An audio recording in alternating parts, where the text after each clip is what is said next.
Hey there, internet friends, and welcome to another episode of That Nerdy Site Show, a weekly podcast where the team members from That Nerdy Site sit down to talk about our lives and all of the nerdy things we love about them. I'm your host, Trevor Starkey, and joining me this week we have, once again, Cameron Abbott. How you doing, Cameron? Hey, what's going on, Trevor? What is going on? We had a nice little day. We had a nice little lunch and a meetup. So yeah, it was a nice day. And now we're hours later. Now we're sitting down to record a podcast as well. Today we're going to be talking all about Pathfinder, Wrath of the Righteous, LEGO Bricktales, Chainsaw Man, Injustice 2, and Hot Wheels Unleashed. So stay tuned if you are interested in any of those. A little bit of housekeeping first, though. It is Halloween month over on That D Plus Show. We've already talked about Hocus Pocus 2 as well as Werewolf by Night. So feel free to go catch up on those episodes if you are interested. This week's episode is going to be a Halloween Town High, going back to the Disney Channel original movie well.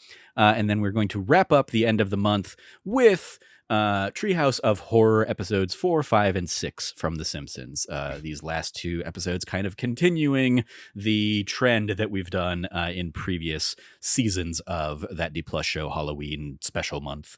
And then I imagine we haven't locked this in yet, but I imagine the first week of November is probably going to be the She-Hulk season wrap up, kind of catching up on that show since it wrapped up last week.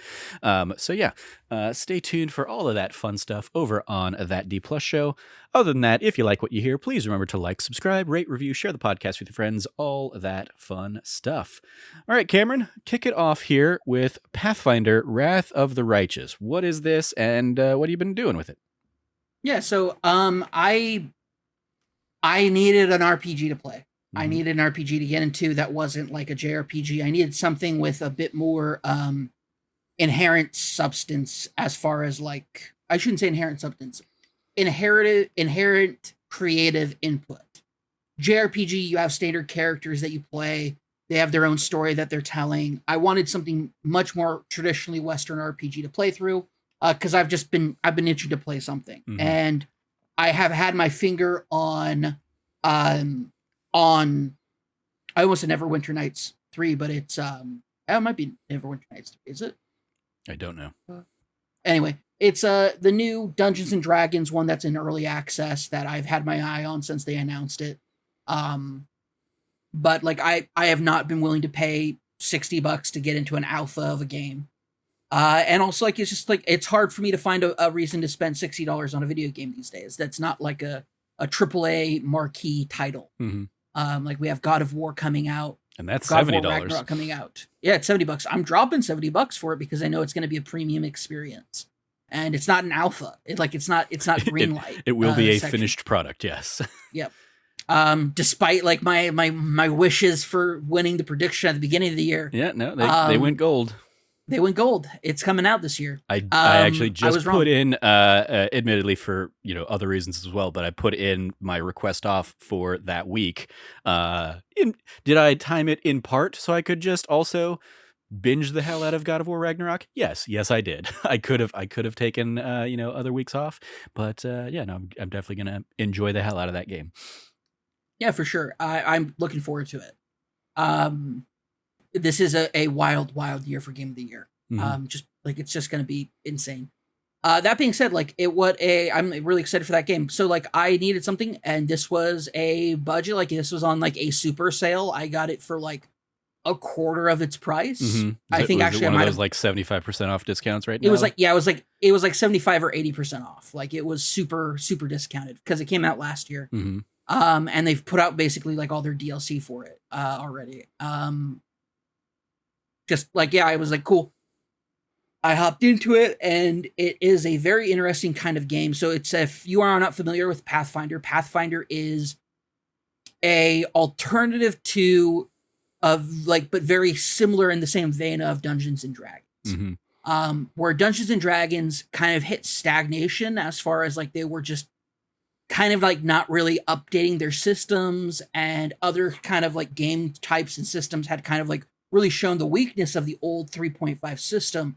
Pathfinder kind of came in as a patchwork and then eventually became its own game with its own lore and history and other things like that. But Pathfinder is very much within that D&D fantasy, high Western fantasy, Eastern European type fantasy realm of stuff going on. Yeah. And the Pathfinder games have been taking modules from Pathfinder and turning them into full-fledged top-down kind of tactic-based like Dragon Age type. If you remember Dragon Age 1 or the top-down tactical mode of Dragon Age Inquisition, it's very much within that kind of frame of turn-based combat. Aping the tabletop style that it's kind of built around, yeah.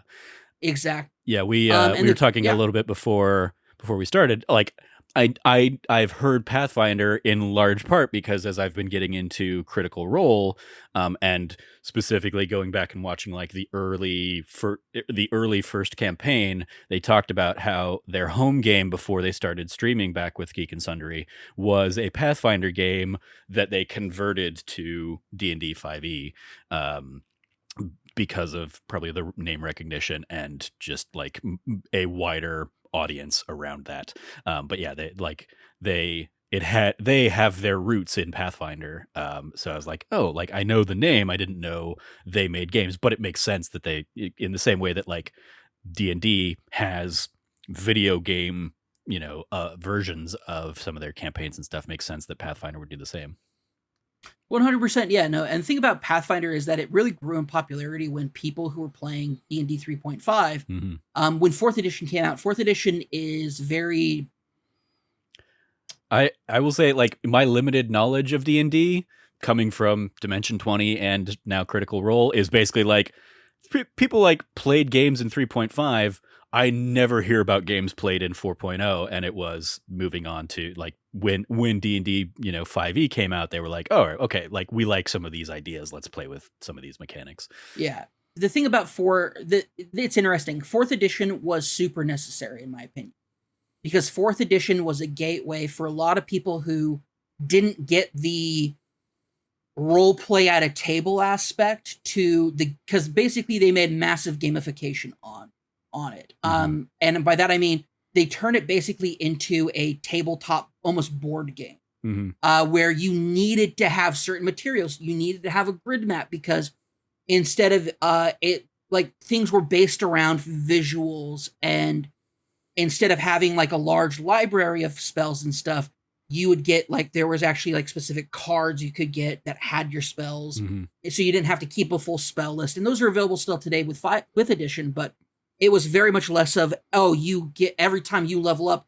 here's your list of things that you get automatically. Yeah. It wasn't I'll branch out and do this. You could still do that, but it was not inherently built into it and not left open-ended the way 3.5 was. Yeah. And so that gamification, that kind of video gamification that was 4th edition, very much threw a lot of people, like a lot of people didn't care for that. They wanted to do the traditional tabletop RPG experience. And so they went to games like Pathfinder. And so I'm not surprised to hear that Critical Role had like a home game that they originally were playing in Pathfinder, that when 5th edition came out, they transitioned it over to 5th edition. Yeah. I'm not surprised. That's very common. 2013, 2014 is when like their home game elements were. And then I think 2014 is when 2015, I think is when they started streaming the series. So D&D Next, which is what 5th edition ended up becoming, the prototype of it was called D&D Next. That's when they were playtesting it out to everybody, which was a massive deal. They had never done like a mass playtest like that before. I remember I was living in an apartment with old co-host of the Naughty Gamers podcast, Chandler Duggar. He and I were roommates at the time, and like I downloaded it and like showed it to them, and we're all like, let's see what comes out of it, but this could be really cool. But yeah, like I've played 3.5, I've played 4th edition, and I've played 5th edition. I have not ever played Pathfinder. And so like I've always kind of been like, Pathfinder's like a thing that I never did. Because Pathfinder also gets like super, super detailed into like some really nitty gritty mechanics of stuff. And like really gets into it if you want to get that, like further down that path in a way that like no other system does. So a lot of people still love the heavy customization options and opportunities that Pathfinder has. Fun. Yeah.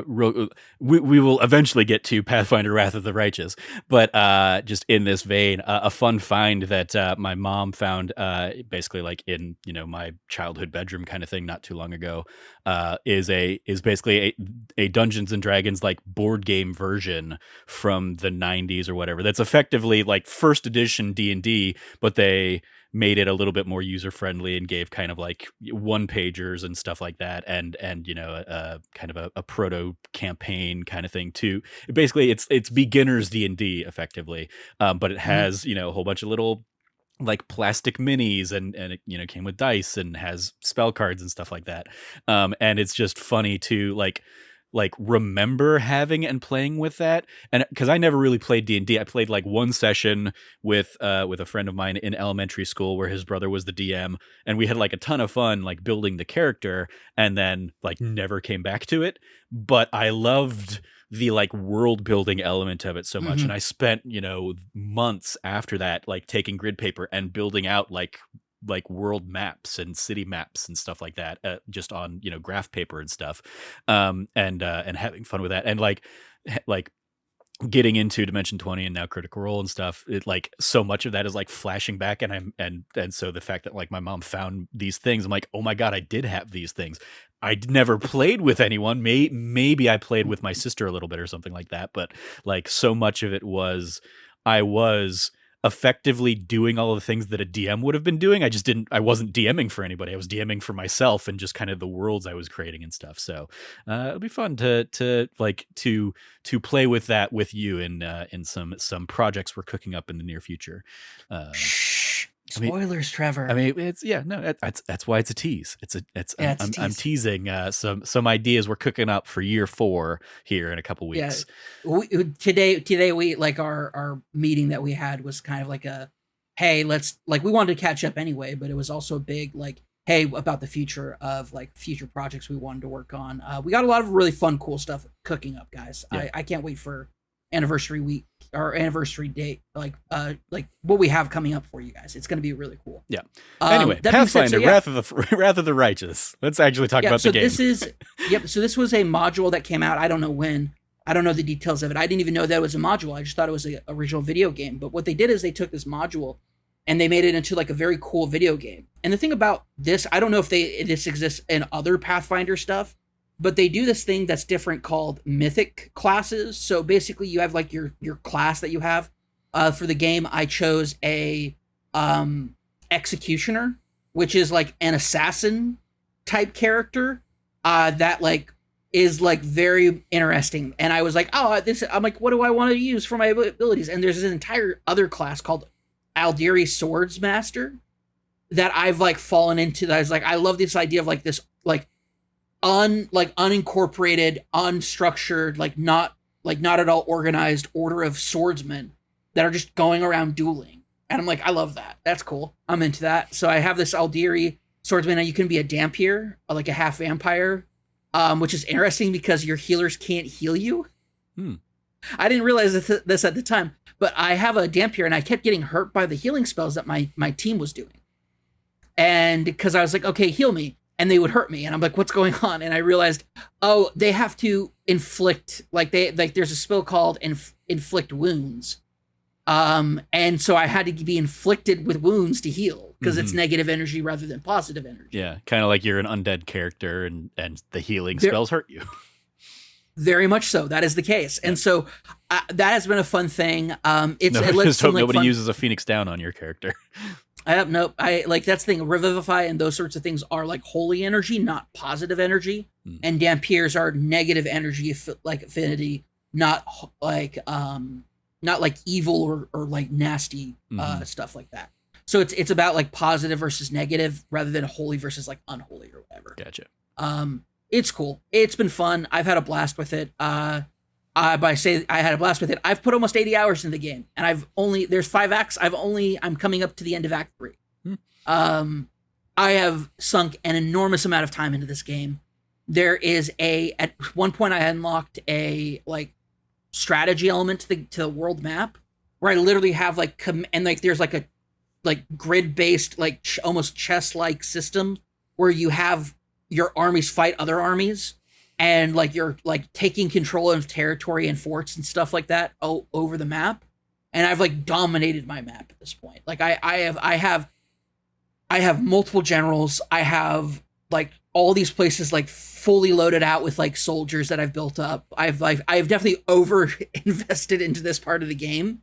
Like I've easily spent 20 hours on this part of the game alone. Listen, unemployment's been hard for me, okay? Fair. I remember, I think like one of my like first weeks of like unemployment, I basically just I did the same thing but with Days Gone. I poured like 80 hours into Days Gone in like a week's worth of time and you know, beat that game and 100%ed it and all that stuff. And I was like, yeah, no, I like it was one of those like, oh, I get why reviewers didn't like play like how they had to play so much of this game to see all of it kind of thing. But and I also wasn't playing it like the way I think it was designed to be played because of how much time I was playing it. But I was like, I got my money's worth in this game. I had fun. And yeah, if this was very clearly like a game designed to be played over a few weeks worth of time instead of just all of those, you know, crazy long sessions and stuff. But I've done 2 weeks. Like I haven't poured 80 hours into 1 week. I've done 2 weeks. I've had some semblance of, well, let's be fair. I've also been playing Overwatch too. So fair enough. Yeah. Like, this is happening. The fact that it has actually torn me away from playing Overwatch 2 speaks, I think, to the quality of the game. It is just a lot of fun. Characters aren't that rich or interesting, but they do, because they have like strong personalities. Mm-hmm. For the most part, like they're a little one-dimensional, maybe two-dimensional, but they have such strong personalities that when they speak up, it makes a difference in like your dialogue choices that you're making. Mm-hmm. And there are strong choices. And so there's an alignment bar in the game. And so depending on some of your choices, you'll slide through that alignment. And so you have your standard class, and then you have mythic classes. And mythic classes you could kind of see as like the source of your epic mythic power that you get as like the main character of the game. I chose Azada, which is a like fae fairy. Like I was very much like, normally I'm not really that interested in like fairies and like Sealy stuff like that. But after a Court of Flowers, yeah. I'm like, I'm super into that right now. Let's go. And I've actually really enjoyed it. I like the idea of like, it's about freedom and being like choosing to do good for the sake of others and for yourself. And it's been very cool and a little cathartic after dealing with like a lot of like hard and difficult moments that I've had in my last job. This has been in some way something cathartic of like, I'm on a crusade to like, there's a giant, it's called the World Wound. It's essentially a giant wound on the world that has like different like portals, like boiling up, like festering wounds that are like pouring demons out of it. And of course this is traditional fantasy, or tabletop fantasy. So demons are chaotic and evil. Devils are lawful and evil. All evil, but different kinds of evil. And so chaotic evil is evil for evil for evil's sake. And so that's like the very, very, like, that's the quote unquote bad guy evil that you have to deal with. And so you're fighting those guys, and like, they're just like, you're basically this commander, you're this savior figure. But there seems to be like some other stuff going on that is like, that has like a deeper, like there is something more to your character that you don't have. Like, for example, you don't know how you got to this town. You were on your own way doing something, and you were wounded, and you suddenly show up in this town that's right next to the World Wound, and that like is filled with crusaders, and all of a sudden like sounds like, very Dragon Age Inquisition-y. Yep. Very much so. Anyway, so a lot of cool stuff happens, and now I'm at a precipice where I've unveiled like a plot of some cultists of Baphomet, and I've done some like wild and crazy cool stuff to take down. Like I fought a dude literally made up of like swarm bugs. That was cool. I beat him, and now I'm like pulling out his plot from root to stem. I'm pulling out this plot. And what's cool is like you have like a lot of decisions you have to make as the commander that have to do with like the morale of your army. All of these sorts of things that are going on, and it's been super fun, very, very cool to explore. I tied myself into a build where I'm very restricted on like my armor and weapons, and I'm kind of sad because there's a lot of really cool weapons that my fellow party members can't use. But if I had chosen something different, I could be using these things. If I had chosen different, like if I chose to be a spellcaster, I could be doing a lot of different things that way. So I'm really curious about kind of going back and playing this game again in a little different of a way, with different kind of like, like this might be one of those games where I choose to do like a full evil run, like be just like an evil asshole monster. Cause like there's a lot of options to do that instead of, and it's not like a, I'm a bad guy, I'm being mean. It's like a lot of the stuff. It's like, it's pragmatic. Yeah. It's like, actually this sucks. I don't like you. Kill you anyway. Like there's that sort of thing too. But, like there's a lot of different options for it. And I think that's very, very cool. It'd certainly be it's been a very enjoyable game. Certainly be an interesting, companion piece to Friday Night Dying Light, if you were to do that, like, chaotic evil run through or something like that. Basically, oh yeah, because I'm not doing the opposite of Clear Eyes, Full Hearts Can't Lose. I'm not gonna lie, it'd be Clear Eyes, Full Hearts, fuck you. Yeah, no, that's actually kind of like what Azada is. That's kind of like what I'm doing right now. Clear Eyes, Full Hearts. I will I'm here to fuck your day up. Like I'm here to ruin you. I am here to be like, the whole thing is like, you're on this holy crusade. And it's like, cool. I'm not holy. I'm not an angel. It's like, you're the chosen champion of like the lawful good God. And it's like, cool. I don't care. Like, I don't care that I'm the chosen lawful good person. I'm going to do my own thing. Yeah. And like, I also had to deal with like, I had an advisor that comes up as part of like your war table to be like, hey, this is what like the ruling people in the capital want you to do. So you're going to do it, right? And every time I was like, no, those options suck. Yeah, no, basically that was the case. It's like, they're like, hey, you really should, these are the people really funding the crusade and like are really important. And I'm just like, what are they going to do about it? Yeah. Like, what are they going to do about it? Like, they can't stop me. Like, I was the commander. I got put in charge by the queen. It's like, hey, did you know that like actually you got put in charge by the queen, even though you have like no prior qualifications and people might hate you because of it? All right, I don't care. I'm here to do the job, man. I'm here to heal the world, man. That's what I'm here for. Your politics in a place that I can't even go to visit, like get bent. Not gonna worry about that. Like I'm on boots on the ground with my troops. I'm here to do the job. I got demons to kill. I don't got time for this. I'm not gonna lie. Part of me also wants to kind of do a Doom guy run. Where it's just like slaughter demons. That's it. All right. Just like I came here to slaughter demons, and that's what I'm here to do. Like no lawful, no good, no evil, no bad, no chaotic, whatever. Just like whatever the option is to kill demons, that's the option I'm gonna do. Are you playing this all? I imagine you're playing this all on PC. Yeah. Okay. Because I see it's on other platforms and stuff. So for sure, I thought I would. It kind of like popped up because I think it came out on other platforms this year, but it came out last year, so it's not a Game of the Year contender, unfortunately. Yeah. But despite that, I'm putting a ton of time into it anyway, even though I should be playing other games. Yeah. It's what happens. Oh yeah, it looks like it came out on console end of September. So that's probably why it had a boost in popularity or something. Very cool. Any final thoughts on Pathfinder: Wrath of the Righteous? Yeah, there is a succubus character who's it's not what you think. Okay. She's actually like a really like it's an interesting take on it. It's like, so angels can fall and become demons. Yes. Well, can a demon then redeem themselves and become an angel? And that's what this succubus is trying to do. Gotcha. And it's like I'm like this is a novel concept. I'm very curious to see what happens with it. Like this is cool. Like I said, these characters aren't too like there's not a lot of depth to these characters, but there is something interesting about them. Like there is something about them that like normally I don't want to have a lawful good paladin in any one of my parties because it's going to be annoying. But Sile is one of like she's a different character.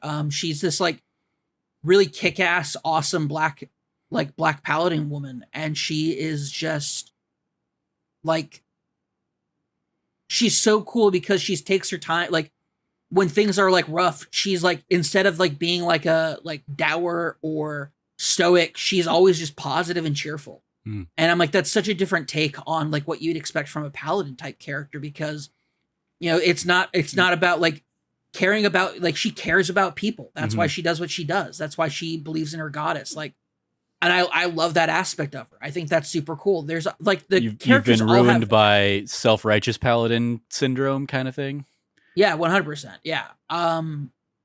Also, is that also partially religious like suppression of like things? 100%. Yeah, that's fair. But no, like, yeah, like there's always these, like, there's always something about these characters that, like, it surprises me. Like, there's like a flavor, or there's like a like there's a moment that, like, that they like surprise me in some way. And so, like, I'm not like in love with any of these characters. They're not like any, like, these, this is not like classic BioWare levels of like character interaction and getting to know these characters, but there is a level of interest that these characters get on me, that I have for these characters, that kind of compel me to move them forward. Except for the fact, like, also some of them are really horny Hmm. and have been trying to fuck me the entire game. All right. And it's like, and it's coming up at really inopportune moments. And it's like, I'm trying to stay focused, people. And it doesn't help that they're two hot dudes. Gotcha. That'll throw a wrench in your works, I guess. Well, I'm glad you're having a good time with it. I look forward to hearing what the final back half of the game is, if you ever get through that, as opposed to just continuing to put time into those first few acts. No, they won't let me do any more. All right. I've cleared out chapter, like, Act 3 has been cleared out. I literally have done like everything you can do in Act 3. Gotcha. So, well, cool. My first game is LEGO Bricktales. This is a game I did a Let's Play of a demo for a couple weeks ago. And this is basically kind of a mashup of Lego games, but it's not Lego in the like TT games style. It's not like a action adventure kind of game. It's just Lego building. So it's that mixed with Captain Toad Treasure Tracker in terms of like you're moving around isometric worlds and kind of solving puzzles, and then the puzzles that you're solving are kind of like the bridge constructor genre of games, where it's a lot of times basically you'll be like, okay, you need to build a bridge now, or you need to build some kind of like pathway to get from point A to point B, or sometimes multiple points or something like that. And the game will give you a number of bricks to play with, and basically you and kind of just say go for it. Like, you have a couple anchor points that will kind of help cement and tie everything, and basically once you've built everything, in order to like make sure it's a secure path, you have to like simulate, and like your little robot buddy will go kind of like driving across it or whatever, and if you haven't cemented everything or secured everything, it'll kind of like fall and break, and then you'll have to kind of shore some things up and replay some stuff, and so yeah, it's a fun little, it's a fun kind of twist on a Lego game, because it is more about like, hey, be creative and have fun with it. Sometimes it will be like like one of the challenges that I did in the Let's Play, which is basically like the opening of the game, is, hey, we're going to give you a whole bunch of pieces as well as like a seat and a propeller. So you need to use those two pieces. But then other than that, build this flying machine in whatever way you want. Now, like you can't make it too top heavy or something like that. It has to, like, there will be another kind of test component of like, it has to stay balanced, and and so like if you put it way too like front heavy and then the propeller goes off, it'll simulate and just kind of like crash or something like that. But then once you've built it and once you've like finished the thing, it gets added into the world. And so like the bridge that you build in that little puzzle is the bridge that you then walk across to get to the next area and find some of the collectibles and stuff like that. So yeah, it's a cool little thing. I had a fun time with it. It's not too long. I basically 100%ed the thing over the course of a couple days. As of right now, I am the 3rd platinum in LEGO Bricktales. So shout out to PSN Profiles and me being one of the silly people that just completely rushed through this game, as opposed to like it's probably more geared towards kids who are taking their time with it and just kind of enjoying it. But yeah, you go through. There's basically like 5 worlds that you're kind of building in or playing in. There's you start out in a jungle world, then you go to what was next? Like a desert pyramid world, then a medieval world, a city world, and a little Caribbean world. And in each of these, you also get like a Metroidvania type of like unlock that helps you Okay. find other collectibles and stuff. Like the first one you get is basically like a ground slam that lets you break boxes and stuff that might be blocking your path from some of the collectibles or something like that. The second is basically like a find hidden secrets in the world kind of ability. And then just a couple, like one of them is effectively Flood from Super Mario Sunshine, where it's like you can just shoot water now too, and there will be like patches of mud and dirt, around the world that you basically have to like spray down to clear, and then you can use the thing that's hidden underneath, or you can find the collectible that's hidden underneath or something like that. So it's basically encouraging you, once you get each of those things, or once you get all of those things, to then go back and 100% each of the areas and stuff like that. But there's a fun little story. You get kind of sent on different fetch quests to go, find items in the map, and then kind of go back and deliver and do little missions for people and stuff like that. So yeah, I had a fun little time with it. It was just a cute little. It was a fun year for Lego games, especially as I've just been getting more and more back into Lego myself. Between this and Skywalker Saga, I think Skywalker Saga is leaps and bounds a better game, but this was a fun twist and a fun different kind of Lego game. Especially like once you've completed any of those like building puzzles in the world, you can also then restart it and you can go back into the build mode, and then you can like unlock sandbox mode, where you can just like go nuts with a whole bunch of extra pieces and redesign it and play with different colors and kind of just have fun with it if you want. So yeah, it's a very fun little different kind of Lego game. Puzzle game, fun, has a ton of like just silly little pop culture references thrown into the text and stuff like that. Like there's one in the Let's Play that I did where you find an archaeologist and they give you a whip and they talk about how it's for indies, as a little nod to Indiana Jones, of course. That's sick. And yeah, there's like, at some point somebody basically has the dialogue of like, it's game over, man, game over.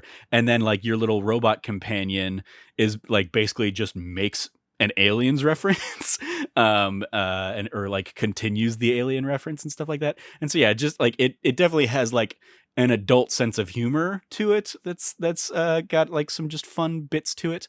And yeah, just a lot of silly pop culture riffs and stuff like that. So yeah, shout out to Lego Bricktales. It's I want to say it was like $30 maybe 40, I don't remember. But I had a good fun time with it. As I just kind of binged it in a couple days. Certainly can take you longer if you want to take more time with it, but yeah, I had a good little time with Lego Bricktales. Might be a better buy when it's on a sale or something like that. Or if it comes to like a Game Pass or a PlayStation Plus or something like that. But yeah, I had a fun little time with Lego Bricktales. And I mean, I would say also, I imagine, I don't know if the Steam Next Fest demos that like I originally played are still live. I would guess they are somehow. So if you just want to play a demo of the game first to see if it's your kind of jam, certainly do that as well. Yeah, that's my thoughts on Lego Bricktales. Any questions or anything for me, Cam, before we move on to you? No, sorry. I've been also like looking at like, because Lego Bricktales, I was like, this doesn't sound like the game that I watched Andy play on stream before. No, his that was I don't remember what that one was. Not Lego Worlds, no, but it was a different. It was isometric style, Mhm. but it was a different like Yeah, very different game yeah that he was playing. You're like all this stuff, and I was like, you're like listing off all these features. I was like, I don't remember that at all. I'm looking at, it, I'm like, oh, it's a different game. Okay. yeah That's something that's really interesting that Lego. I like that Lego has the freedom to, kind of let video game developers do really a lot of different things with their brand. mm-hmm. You have the licensed Lego like insert franchise brand that is always going to sell copies. It's always going to pop off and be huge. That you and so many people are in love with. I have never been a fan of. I do not care for those games. Mm-hmm. But I find like games like the one that Andy was playing, the one that you play, like this recent one you played, is very fascinating. Like it's very cool, kind of like the way they're letting people kind of get weird yeah with their whole thing. It's very, very cool. With their whole like just Legos as like what can you do with Legos? yeah Yeah, it's cool. I think Lego Builder's Journey was the one that That's it. Lego Yeah, Lego played a couple Builder's years ago. Journey. That was That it. was like a and I think this one might yeah well the other one like was a iOS, Apple Arcade, Mac OS kind of game, and that eventually came to consoles and stuff like that as well. It was it it's fun. And I remember before, like in the era before even the Lego Star Wars games, the original Lego Star Wars games, like playing and having fun with Lego games that were kind of like, I think I even wrote a pitch at one point to Lego, um uh like wanting to like make a movie or make a story or something with them, and I got a very nice, but hey, we can't take thank you for your interest, we can't take ideas from 12-year-olds or whatever. And nobody of importance is going to read this because we don't want to ever be like accused of ripping off an idea from you. But yeah, like I remember playing a ton of those kinds of games back in the day, and it's something that as I've gotten into just like physically building Lego, like seeing the tools that people have out there to just build Lego sets like digitally, for Lego idea programs and stuff like that. It's like it's a cool creative outlet that I think a lot of people get to utilize, and this version, like this game, is a nice little stepping stone into that world, because it is like, hey, here's your objective, and we're going to give you some loose guidelines on this, but other than that, we're going to give you a bunch of pieces, and make your own version of the solution for this. There's no one right way or wrong way to do this. You can a lot of the puzzles are like, you can probably come up with this any number of ways, and we've given you any number of tools, and you might not use half of the bricks that we give you, but you might still be able to identify or figure out a solution for this. And so yeah, it was a cool little puzzle game, and just a very different type of Lego game from all of those licensed franchise TT games that I've become so accustomed to in recent years. And it definitely had me thinking like, oh, I should go back and check out that game that I remember Andy getting like super excited about a couple years ago, and see what that one was about. So thank you for the reminder there. Let's throw it over back to you, because you have been watching Chainsaw Man, which is a thing Yep. I know about because I occasionally see cosplayers dressed up and doing Chainsaw Man stuff. And I did, funnily tying and segueing, one of the local bricks and minifigs stores in town, posted on their Instagram, or they shared in Instagram, a Lego Chainsaw Man minifig that somebody had kind of crafted. So I'll have to try and find it and show it to you, share it with you. But yeah, tell me about Chainsaw Man. What is Chainsaw Man? Why is it bleeding into things that I'm seeing, even though I'm not much of an anime person? Chainsaw Man is probably like, for people who've been reading Shonen Jump for like the last couple of years, Chainsaw Man is the weirdest thing, because the fact that Shonen Jump published it at all is kind of odd. It is one of the goriest, bloodiest, like gnarliest, like comics / mangas I've ever read. The concept is pretty simple. There's a dude named Denji. He is a devil hunter. He's an illegal devil hunter. So basically, devils are creatures, supernatural or otherwise, that take on kind of the nasty, awful attributes of humanity.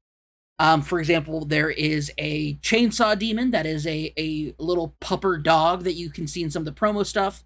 There is like the zombie devil,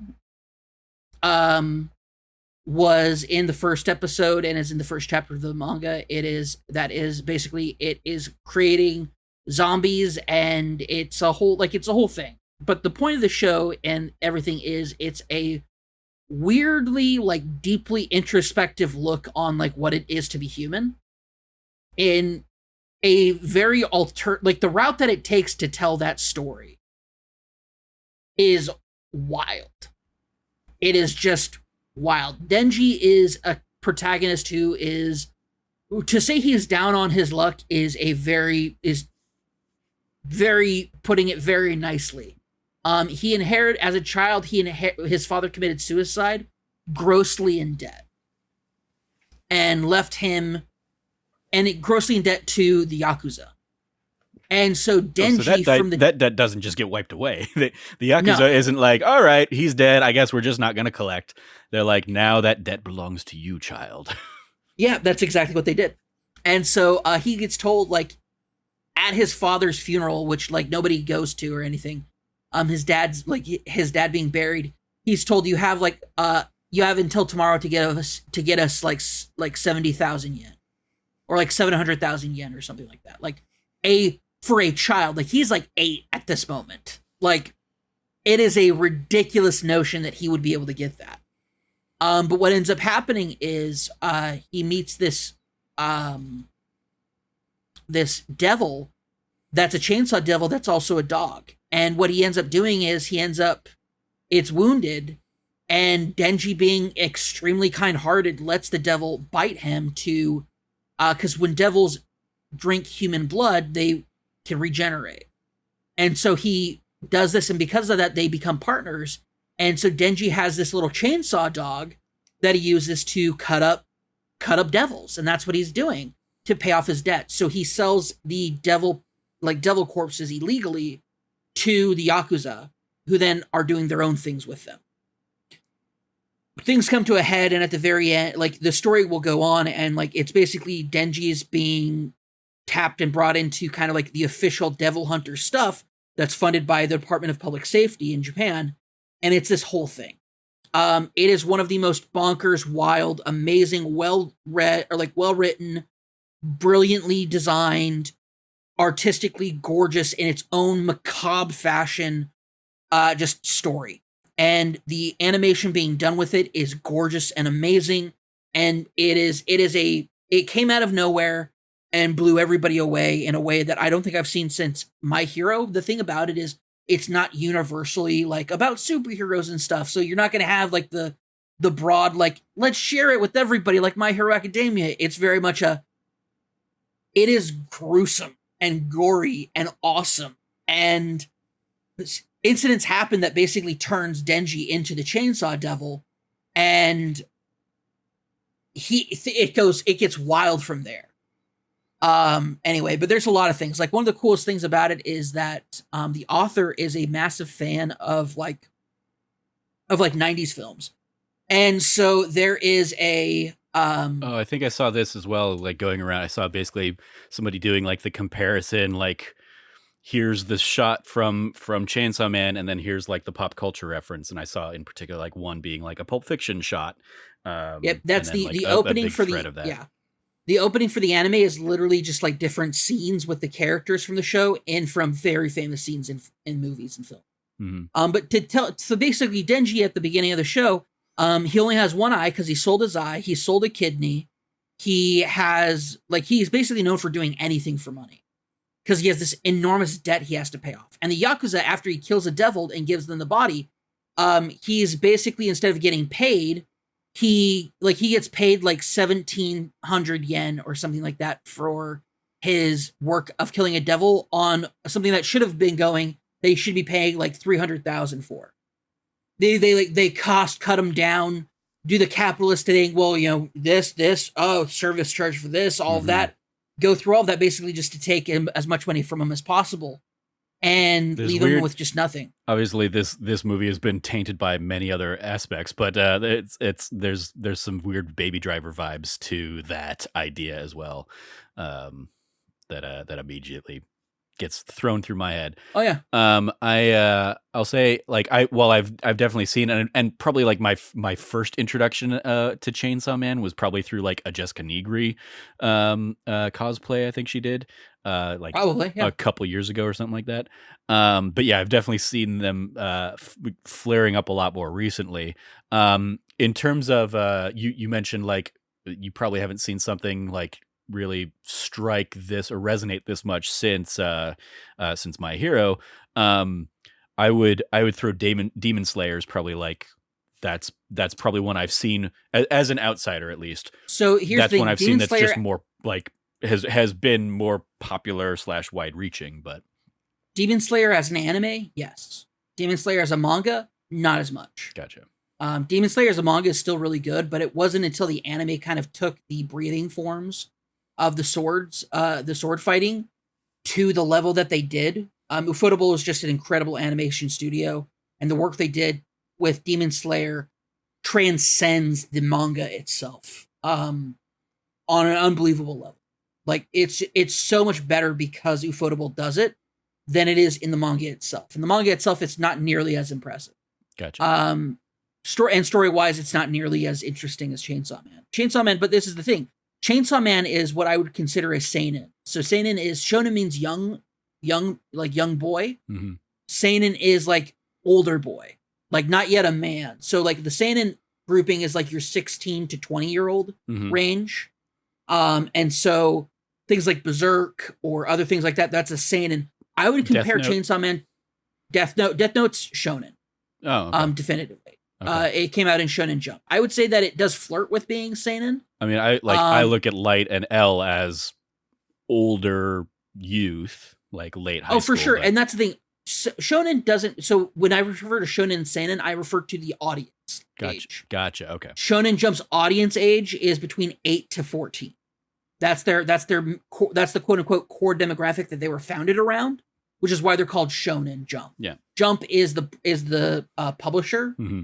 Shonen Jump is the brand of like collection of comics that come out every week. Gotcha. I was mistaken on the difference between, like, I thought it was in reference to your protagonist or your characters as opposed to your target audience or something. So I mean, yes, I imagine Chainsaw Man probably not geared towards 8-year-olds. The thing is, there's something really special about it that makes it like that. Honestly, Jump had to, in my opinion, publish probably like one of their first seinen series. Because I don't think there's been anything this good. Like, it's honestly one of the best things that I've ever read. It takes the idea, like ludicrous ideas of, because it doesn't try to tie into things like deeply, like it never gets full of itself. It never gets its head up its own ass about, good or bad, self-righteous or anything. Denji's a guy who is an idiot because he didn't go to school because he was busy trying to make money for the Yakuza as a kid. So he like literally Denji in the first episode, he tells Pucci, who's his dog, the chainsaw devil, that his one wish is like, he wishes that he and Pucci, like the only thing that they can afford is like a slice of bread a day or 2 slices of bread a day. And they share it. And so like, and they live in a shack. It is, he lives an incredibly sad life, and the only thing he wants to do is to like be able to put jam on his bread every day.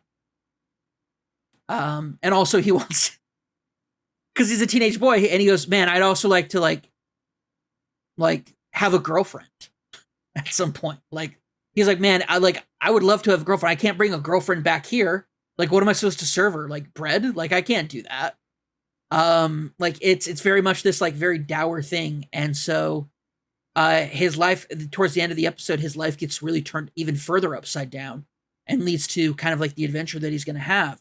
But it's a very very brutal, and very sad on a lot of levels, story that they tells. And man, it's great. I can't wait for more people. Like, people are not ready for what, like, people who have not read Chainsaw Man are not ready for what Chainsaw Man's going to do for them, and do just in general. It's a brilliant, awesome story, and I can't wait for people to fall in love with the characters. All right, very cool. Well, I will swing us back over into video game territory. The last couple I'll just kind of combine into one here. I basically sat down while I was waiting for Lego Bricktales. I sat down last weekend and played through the story mode of Injustice 2. As well as Hot Wheels Unleashed. Both are this month's like free PlayStation Plus games. I really enjoyed the story for the original Injustice back when that came out. So when Injustice 2, was available, I was like, yeah, I'll check out this story for that. Um, Certainly not as memorable as the first one, but it definitely has it tells another better Batman v Superman story than the Batman v Superman film that we got. And it was fun. Like, it was sort of fun seeing some of the characters that come in, but it's also like some of these are like, these are not great. Like, you've burned through some of your good characters in the story of the first game, and the roster, I think, of Injustice 2, a little bit weaker, or at least in terms of like the characters I would be interested as in playing as and fighting as and stuff like that. But it was still a fun enough time.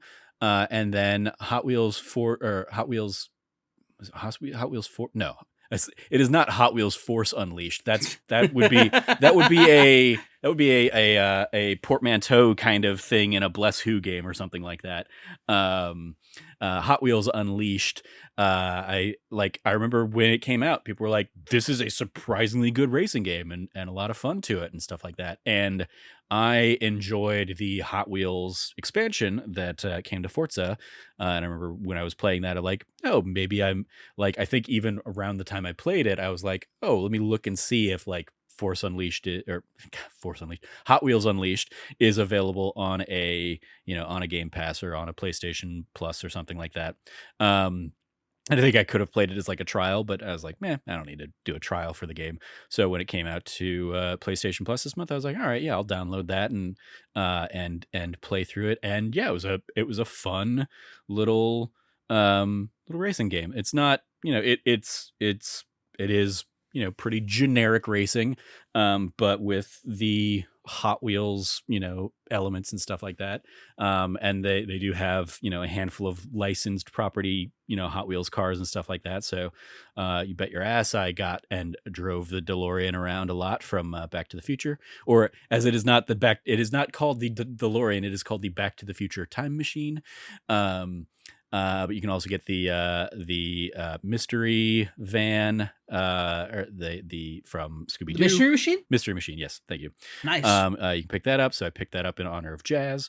And yeah, it has like just fun little Hot Wheels designs. I didn't play around with it too much, but it has like a pretty cool, pretty robust kind of level editor if you want to go in and basically like make your own tracks and stuff like that. You, especially as you go through kind of it's not like a story mode or anything like that, but it is like you basically can go in and unlock new things as you go through and do like the challenge races and stuff like that. You can unlock new elements and play around with that. Yeah, it has it. I will say, and I did record a Let's Play on it. I don't know if I've not edited it, obviously, and uploaded it, but I'll probably try and get around to that this week. It had almost the inverse problem that I had when I played the Hot Wheels Forza stuff. My issue with the Hot Wheels in Forza is all of the Hot Wheels tracks for their expansion have walls, and so you're like there are lots of the map where you're just kind of gated and you can't go and like explore, or it's not easy in that fun Forza Horizon vibe of like, hey, I'm just going to go off road and, drive the short, I'm just going to drive the shortest distance from point A to point B, even that if that means I'm going to drive over a whole bunch of grassland or desert or something like that. In Forza, because of the Hot Wheels tracks having kind of the walls to keep you, in part because the Hot Wheels tracks are also taking you over just empty air for That's fair. Yeah. lots of the the map as well.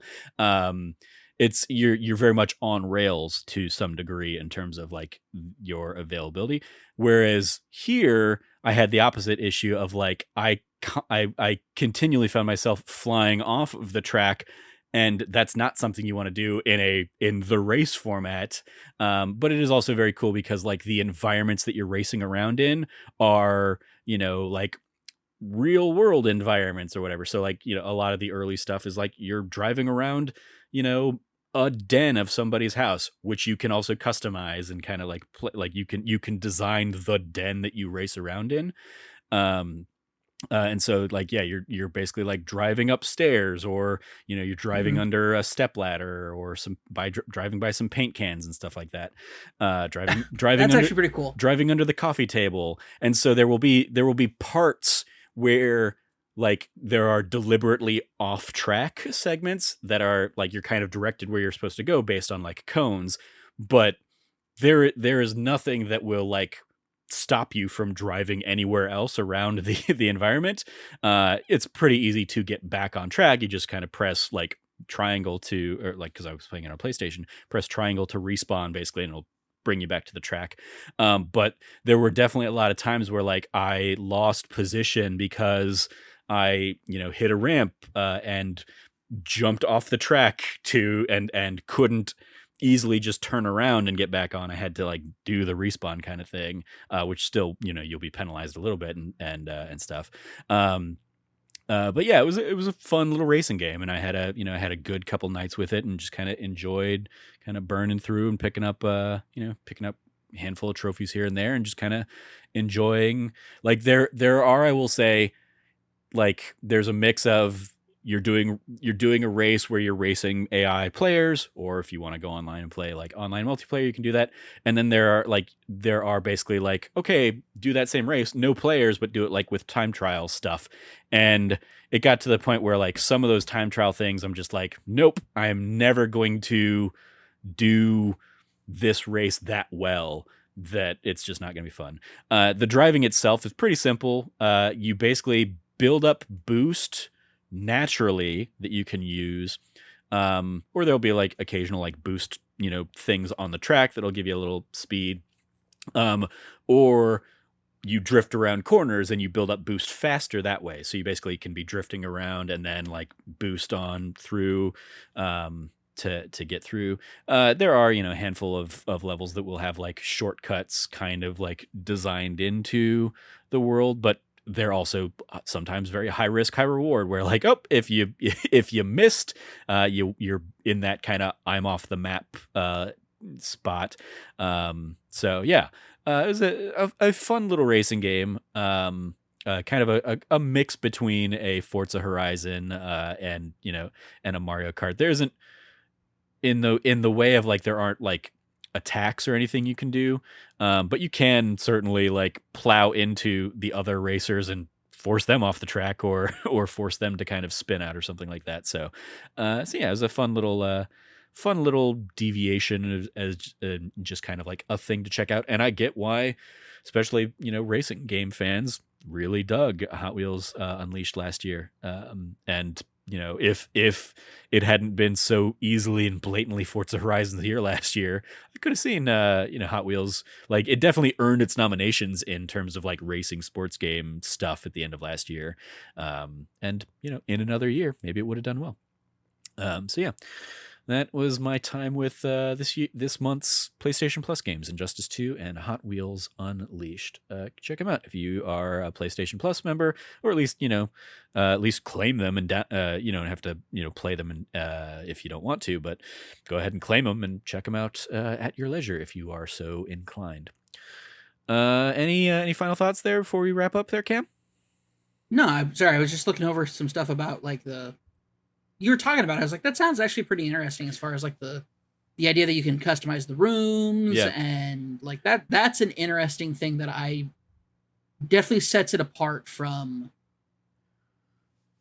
all of that, from a lot of stuff. Yeah. So They do have some expansion DLC that I looked at, and if they had been on sale or something, I would have been more inclined to maybe check it out and kind of be like, all right, yeah, like I've enjoyed my time with this. I'll throw some extra money to it. But they're just all too expensive right now. But there's basically an expansion that is like DC/Batman themed, where you can get like extra Batman themed cars. There is a Looney Tunes themed expansion. And then there is like a monster truck themed expansion. And all of those, I will say, like, even though you can't drive those cars, they will still be like driven by other AI. Like I was definitely driving around like Daffy Duck and Roadrunner cars, or Batman and the Penguin or something like that.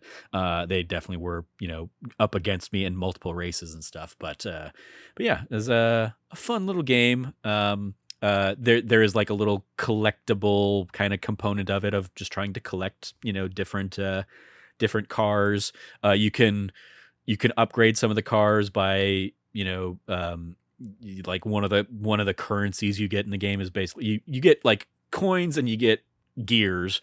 You can use the gears to level up the rarity of a car. So if you get like a common car, you can level it up to a rare level car, or a rare level to like a legendary level. And each of those upgrades will basically like improve some stats on the car as well.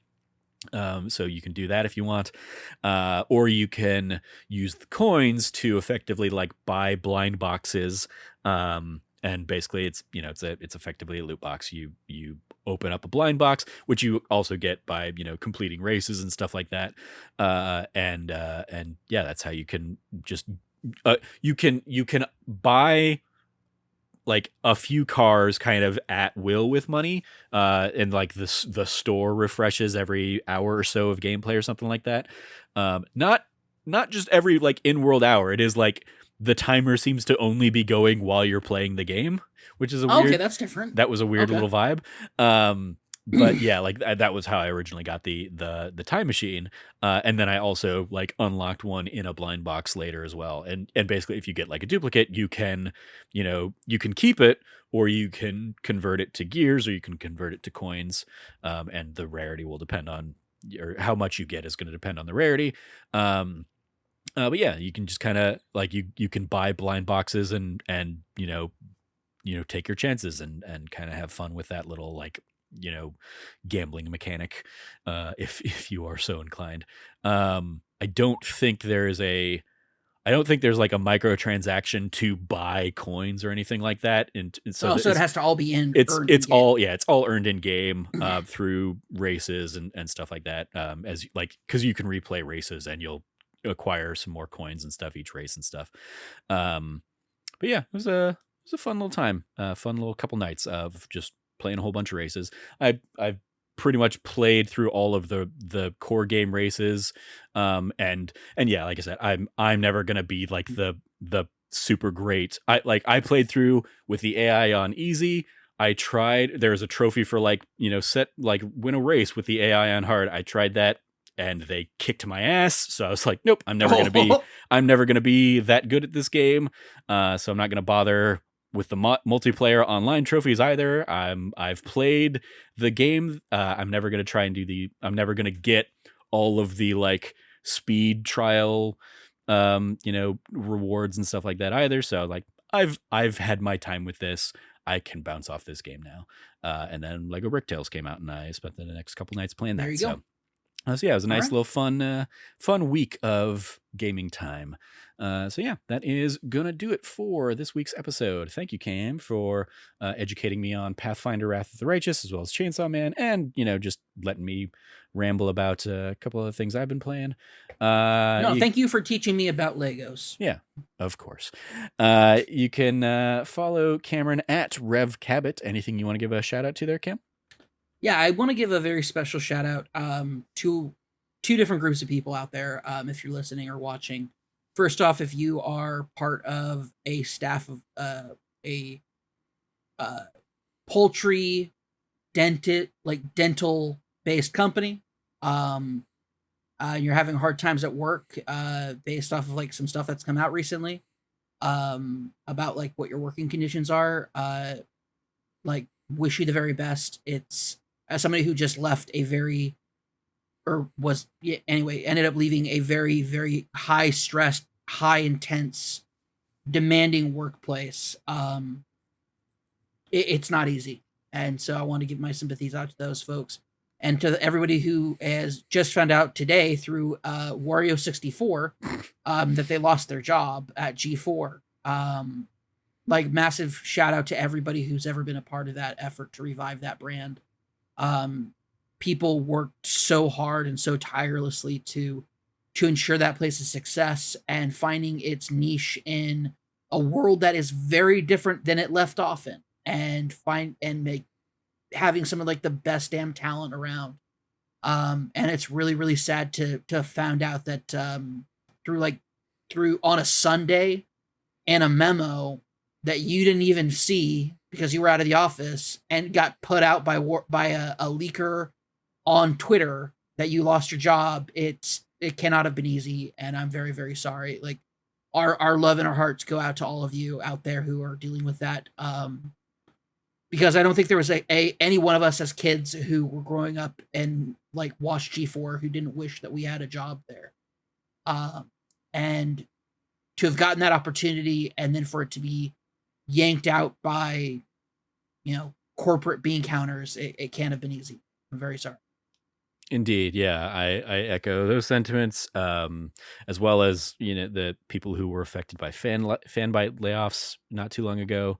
It's just Yeah. it's been a rough few weeks in kind of that media space. And yeah, we were at lunch at Portillo's today when we saw the news on Twitter, and then saw that was how other people were also finding out the news, and it was, that sucks and is devastating. I think afterwards I saw basically Austin Creed also like logged on to like he paid for Wi-Fi on a flight or something and checked Twitter, and that was how he found out the news seemingly. So yeah, it's definitely rough. As I said, when you and I were grabbing lunch, unfortunately, like so many elements of this were something that Logan and I discussed not too long ago on That News You Care About. Back when we talked about the like rise and fall of Venn, which you didn't even know was a thing that existed when we were talking about it at lunch, because Venn was very much like basically like just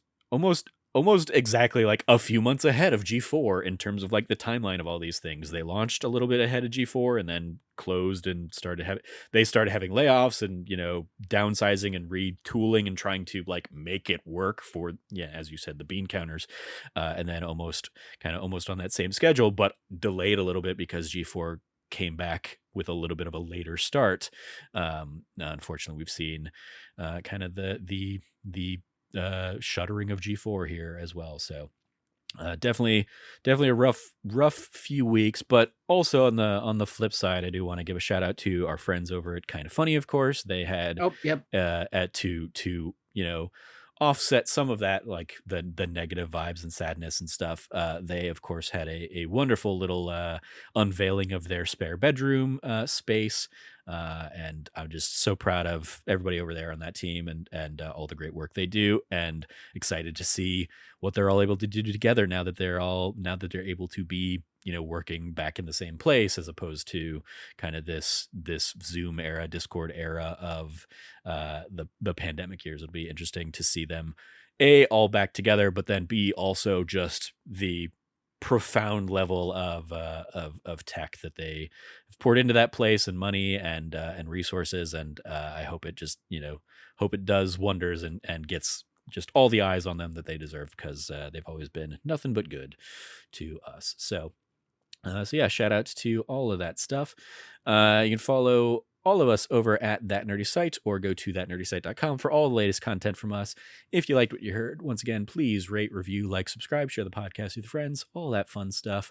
Thank you for listening. As always, stay nerdy and be good to each other.